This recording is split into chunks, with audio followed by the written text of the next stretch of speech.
أعوذ بالله السميع العليم من الشيطان الرجيم بسم الله الرحمن الرحيم والصلاة والسلام على أسعد النبيين وأشرف المرسلين نبينا محمد وعلى آله وصحبه أجمعين وبعد السلام عليكم ورحمة الله وبركاته.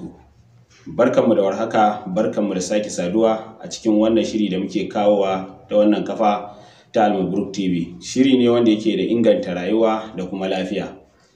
Mun yi bayanai da dama dangane da abin da ya shafi sabubban cuta, yau kuma za mu yi bayani akan abin da ya shafi ni'imar mata.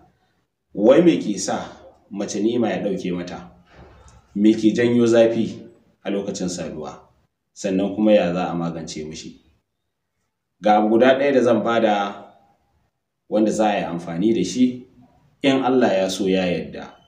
Ko da ba kya sha'awa ne, ko kuma ba ki da ni'ima ne, za ki samu kashi 50 ko 70 cikin 100 na biyan bukatarki. Menene wannan? Abubuwa ne guda 4.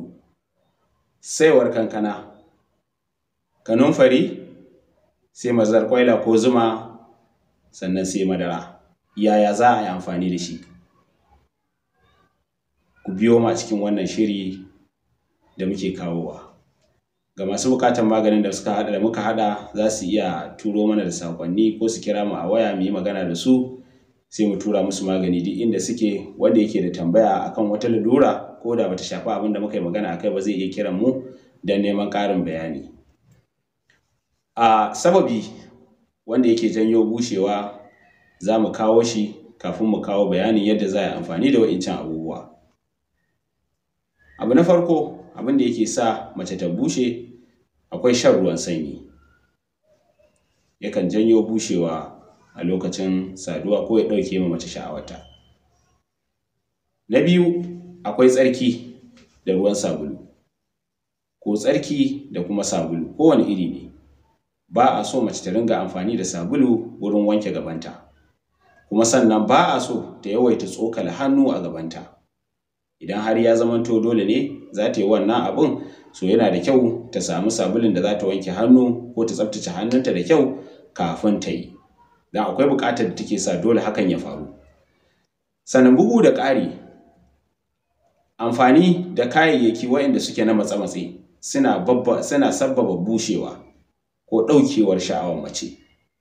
Rashin samun wadataccen bacci ko rashin samun wadataccen hutu, shi kanshi yana janyo bushewar mace ko kuma ɗaukewar sha'awar mace.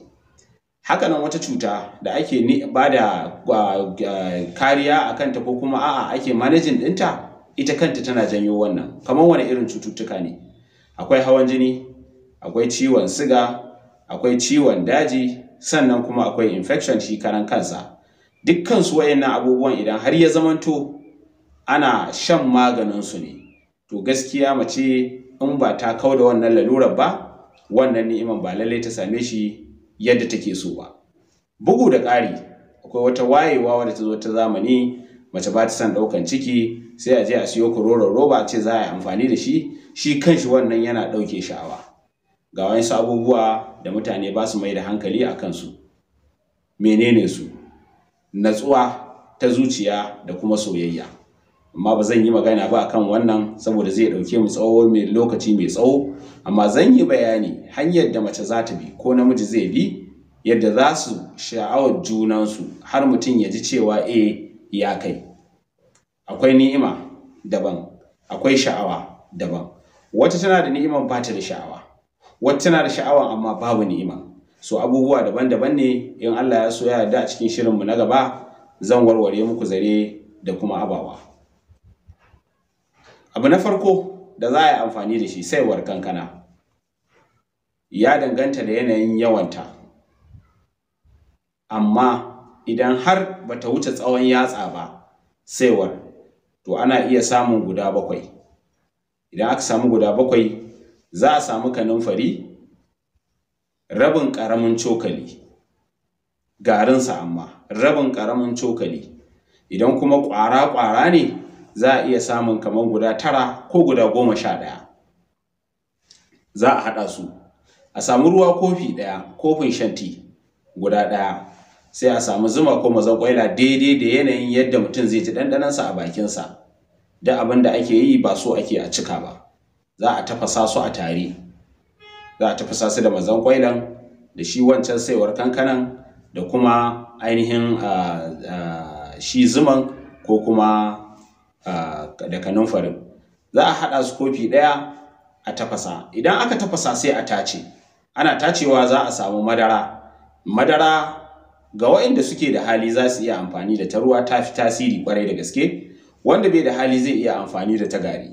Idan ta gari ne za a iya zazzage sachet ɗaya. Idan kuma ta ruwa ne za a iya amfani da kashi 3. A cikin kashi 3 za a ɗauki kashi 1 sai a sha shi kamar ti. So lokacin da ya kamata a ce za a yi amfani da wannan abin idan buƙatar da daddare ake da buƙatar sa, to za a sha shi ne da la'asar ko kafin magariba.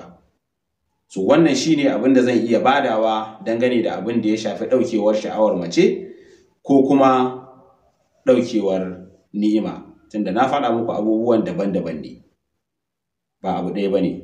Amma mu sani idan har mace ta zamanto tana da infection, daga cikin abubuwan da muka lissafa wayanda suke alamomi ne na infection, ba lallai ta samu ainihin abin da take so ba, amma ko yaya ne za ta ga canji.